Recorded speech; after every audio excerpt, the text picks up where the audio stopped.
but it's true. Question number 7, Nuk Korako.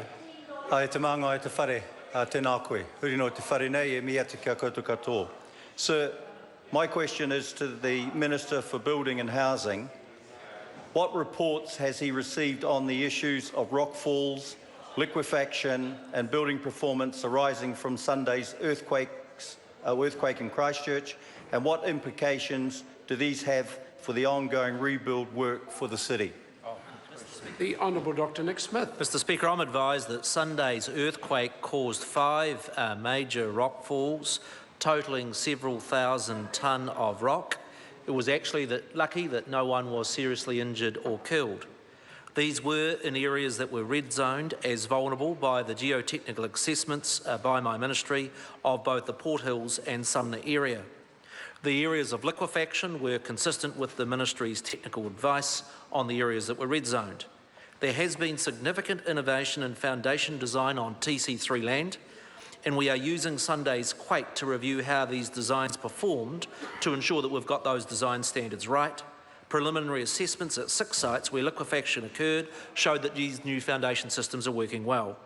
There were some previously damaged buildings that sustained greater damage as a result of Sunday's quake, and one cordon has been extended.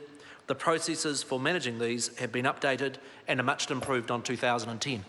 Supplementary. Supplementary question, Nuk Korako. How has the government translated into building safety the heightened risk in Christchurch of ongoing earthquakes from the 2010 original event, and is he satisfied that the building code adequately manages this risk? Mr Speaker. The Honourable Dr Nick Smith. Mr Speaker, there is a heightened risk of quakes following a major event like the 2010 quake that results in a higher probability of quakes for several decades. The government responded to this in 2011 by increasing the seismic hazard risk factor in Christchurch by 36%, i.e. from 0.22 to 0.30. The practical effect of this change is that newly constructed buildings since 2011 have had to be designed to cope with a significantly stronger earthquake. Initial assessments from the Ministry are that new buildings performed well in Sunday's quake, albeit that it was significantly smaller than the maximum new buildings are designed for. Seismic events are unpredictable, but the government is using the very best seismic and engineering advice to ensure the rebuild is as safe as is practically possible. Supplementary question, Nuk Korako.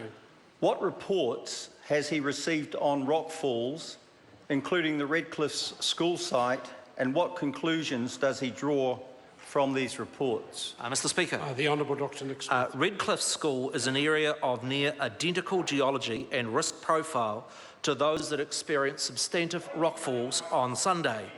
Site inspections yesterday by geotechnical engineers. I would have thought members opposite might be concerned about these safety issues.